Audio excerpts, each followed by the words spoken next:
Good morning, Karen. Good morning, Ron. I have so been looking forward to this conversation, and especially to tell you the story of Bob, which of course is, that's not really his name, but it's a great starting point because I really think he believes the whole purpose of his life is to live effortlessly, to live behind a white picket fence surrounded by tulips, and that it shouldn't require really anything difficult, challenging, etc. And I asked him this question, which was the one that I wanted to sort of lead us into, which is, Bob, is that realistic? I mean, does that really seem to be the way life works? That's our question to start us off, Karen. Is it realistic to think we should have an effortless life? Well, I think many of us would certainly at some level like to have that, although I guess the question that comes to my mind is it in our best interest to live effortlessly? Is that, safe, comfortable, white picket fence with the tulips really what will serve us best? Because it's my view that we are designed to be growing and stretching and being challenged at some level. So, for example, the happiest people that I know are not the people who are, leaned back on the porch, but who are leaned forward and really engaged and challenged in their lives. So, I don't know, what do you think about that, Ron? Well, I like your language that we're designed to be stretched. And what got me thinking about was, you're right, the people I've worked with, the people I've coached, etc. I mean, you're absolutely right. They tend to be pretty engaged and putting forth effort in some way, shape, or form, whether it's, for the passion of an artistic expression or the work that they do or their family or their community. They're drawn forward by it. I mean, it drives and propels them. In some ways, it's almost as if it gives meaning to their lives. So immediately where I go with that is, and I hope you're okay with this word, I sort of set it up this way, but I mean, what are the best ways to effort then? I mean, that's the question that comes up is, so if it's true that we're designed to be stretched, then there must be better ways and less good ways. And I guess the question there is, what's your perspective on that? I love some of the language that you use there, Ron. So they're drawn forward and it gives meaning to their lives. And I think meaning, that word is so important to have some sense of meaning.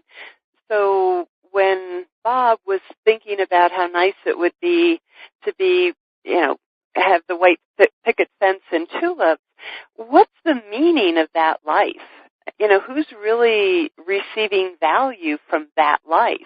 I mean, yes, maybe Bob is happy, but how is the world benefiting? And so I think, before we get to your point about how do we do that, I think it's also important to say that the more meaning, the more powerful meanings we have in our lives, the more we feel a sense of purpose and contribution and that what we do makes a difference, then the happier we are. And, study after study has certainly proven that.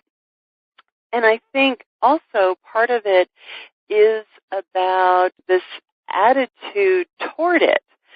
So, for example, Bob's attitude toward efforting was it was something to be avoided. It was not the direction he wanted to go.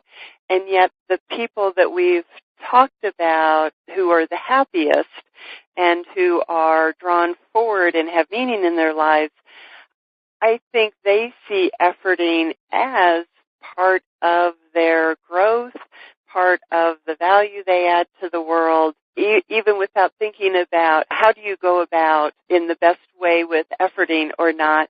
I think it's important to say, if we call it efforting, then it will be efforting. And if we call it growing and being challenged and learning, the metaphor that I use a lot of times with my clients is, would it be nice to repeat the 5th grade sometimes because you could do it, except maybe the math? Maybe math has progressed beyond what I could do, but going back to the 5th grade and repeating that might be comfortable and convenient, but most of us would be bored silly. I sort sort of derailed your question, but what thoughts do you have about just kind of the idea that attitude toward efforting and how it serves us or not? I think you're right on, Karen. The idea that it is about the attitude, about the perspective we bring to it, whether we use a word or not, although obviously the words we use signal how it is we're thinking and feeling about things. So perhaps effort is not a word. Maybe we should christen it play. But then people would balk at that. It's like, well, it doesn't feel like play. Where I went to with that, though, Karen, is what you talked about is a reframing that takes place. It's how we view it. And at a minimum, what I heard you saying is there's an acceptance that comes to us, that there comes a moment where we are, by virtue of the reframing, we are embracing this, what we're calling effort that's required. We're engaged, willingly engaged, and that creates a kind of a fertile ground for us to engage it differently. And of course, you have to say, I mean, this is that old truth that we've heard quite often. You have to deal with the issue of contrast, because you're right. I mean, if all you did was sit on a swing amid the tulips every day for 16 hours a day, it's a pretty safe bet that at some point that would no longer hold the value, that there's some incredible value in the contrast between rest and effort, I guess may be a way to say it. So am I tracking where you were tracking? Absolutely. Yeah. I think we're sharing kind of the same concepts with our listeners, and that I think we could certainly look at what we could suggest in terms of the ways of taking this concept and applying it really fully in people's lives. So tell me, when you encounter this with clients, this reframing, what is it that tells you that someone is laboring or stuck? How do you know when reframing is needed, that a perspective isn't serving someone? What are the signs of that? That's a great question. You highlighted some of it with Bob, where there's a perspective that is, as you put it, unrealistic, or a perspective that just at some level is creating that frustration, discontent. So yes, a client's frustration that things aren't the way they should be. I mean, don't we hear it all the time as coaches? You know, I should be further along. I shouldn't have this problem. When I'm hearing a frustration, life's not fair, that kind of thing, and the language, I know that somebody is efforting when life becomes all about them, and so the focus is, you know, what am I getting, what am I putting out? And again, you know, I have a belief that the purpose of our lives is to be out there serving each other, and so usually when people are just focused on themselves like that and they're frustrated, I can tell that they're way off of any sense of purpose and meaning to their lives.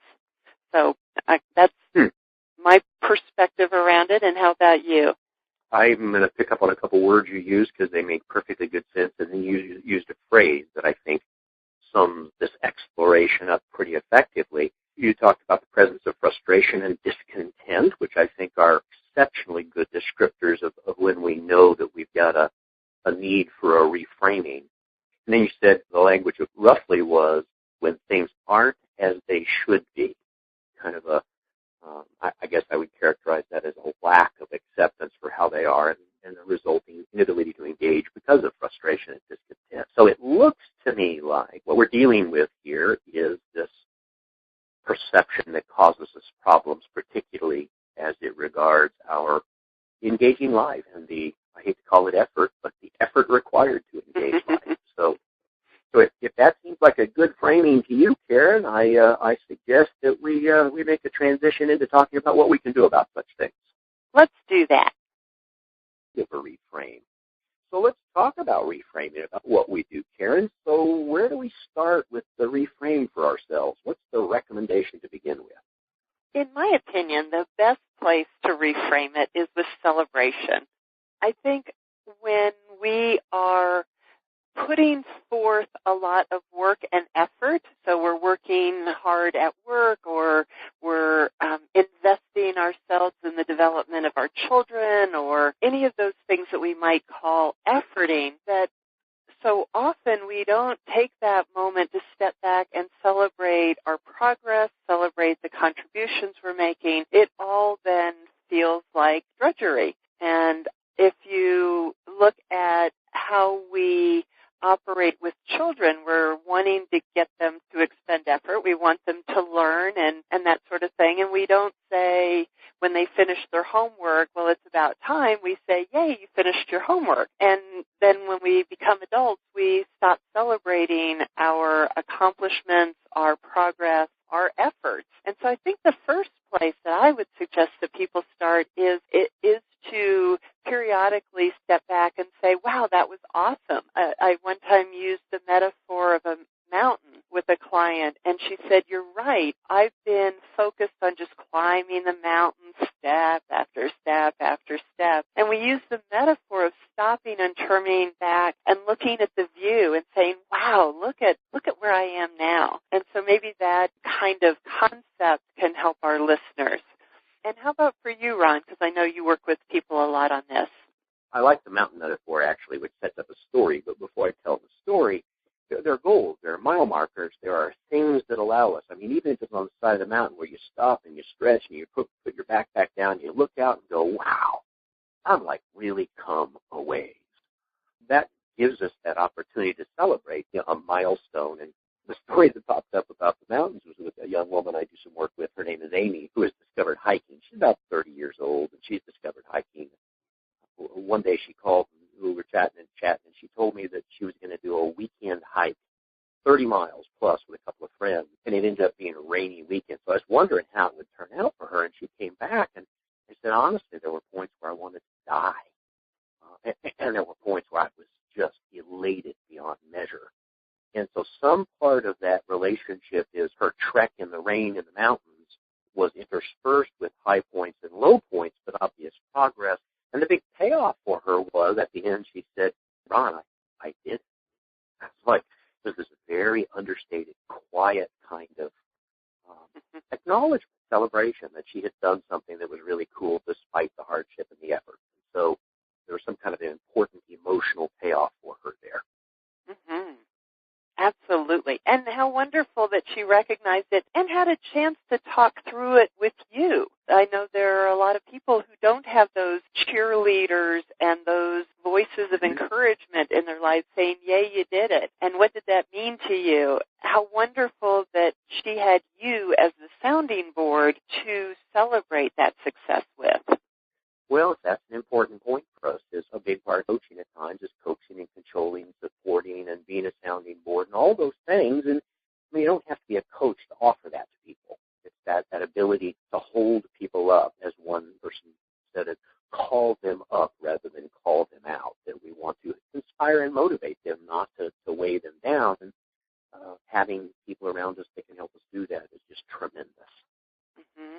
I know that some of us are our own worst critics, and we need that counterpoint of a cheerleader. I was reminded of a friend as well who is a trainer and very, very fit and has run thousands of races. And the Boulder is a 10K, and it goes through the streets of Boulder, Colorado. And it's a very fun race and a lot of people. And so the idea is that you run in waves of people who are at your same pace so that you can run your race. Well, my friend got somehow, as fit as she was, got in the wave of walkers and baby carriages. And so imagine the street clogged with walkers and baby carriages. At first she tried to weave her way through, and she just knew that that was not going to be her best race. And so she decided to just enjoy the course. And on this course, there are bands and dancers and kids playing and people with sprinklers. And she decided, instead of trying to get her best time, she just did whatever she could along the way. So she did cartwheels. She ran through the sprinklers. She, belly danced with the women on the street corner. And when she finished, she said, it wasn't my best time, but it was my best race. And so she was efforting at some level. She was there to run and exert herself. And she found that when she just decided to enjoy herself, it was an entirely different experience. So, what an outstanding, beautiful story. So rather than consternation, exasperation with the stroller, what great visuals that conjures up, right? There's that shift of perception. There's an implicit shift of value there that formerly she valued time. When she did the reframe for herself, it transformed the experience. All of a sudden, the frustration went away, and it turned out to be her best race. What a beautiful take-home for how when the perception, when we can allow that perception to change, that it completely changes the game. That's an attitude shift here, no question about it. Mm-hmm. Absolutely. Absolutely. And it's making me think about, in my studies of the brain and high performance, what I'm realizing is physical efforting is necessary for vitality and for greatest health. So, for example, we know every one of us has heard the doctor's recommendations that we exercise for better health, and exercise actually also helps brain health. And so our brains operate better with that physical exertion. And the same is true with mental efforting. And so nature has designed us that when we work out our mental faculties with engaging in relationship and doing crossword puzzles and presenting our brains with challenges, that our brains grow stronger. And again, there's evidence of that. Nature has informed us that we are meant to effort at a physical and a mental level. That's a given. But nowhere is it framed that we are supposed to effort on an emotional level. And that's what we're talking about here, is both of our stories are about people who were efforting at some level, and then when they had the emotional shift, it transformed the experience. And the best thing that I can think of here is, even back to early man, the cave drawings were of abundance and fat animals and huge herds. And so even our caveman ancestors were saying, hey, celebrate, focus on the awesome things in life, even though their lives were extremely hard and efforting, created an environment for themselves with dance and music and their rituals to actually celebrate life. So, I don't know, I've kind of gone on for a while. What do you think about that, Ron? Wow, that is so right on. I mean, I'm always pleased to learn more about the brain from you because I know that's a sweet spot for you. But, I mean, what a framing that we are designed for physical and mental effort, but not for emotional suffering. And you're right, all the great heroic human tales, all the oral history are about things that required effort and the overcoming and the extreme pleasure. I mean, that's really the right word. I mean, it's just an extraordinary way to view this. Kind of the ultimate of the reframing is understanding that we're designed by life or the divine or by the universe itself for putting forth effort. And when we shift our attitude about it, it brings forth an entirely different emotional experience. So the take-homes for me are, let's celebrate. Let's make sure we have some mile markers so we can do so. Let's find ourselves some cheerleaders, become our own best cheerleader. We can recognize that when we're experiencing frustration and discouragement and discontentment, that's probably a sign that the reframing is needed. That I'm smiling when I say this because we are designed to thrive, and part of the thriving is mental and physical effort, the perfect feedback loop. So, any closing thoughts beyond that, Karen, for our listeners? I just appreciate that we went from efforting to thriving in just a few minutes. Well, perhaps a way to close it is to simply say that it appears that our greatest joy comes from stretching ourselves. So perhaps that's what we ought to aspire to, Karen. Let's do. Thank you, Ron.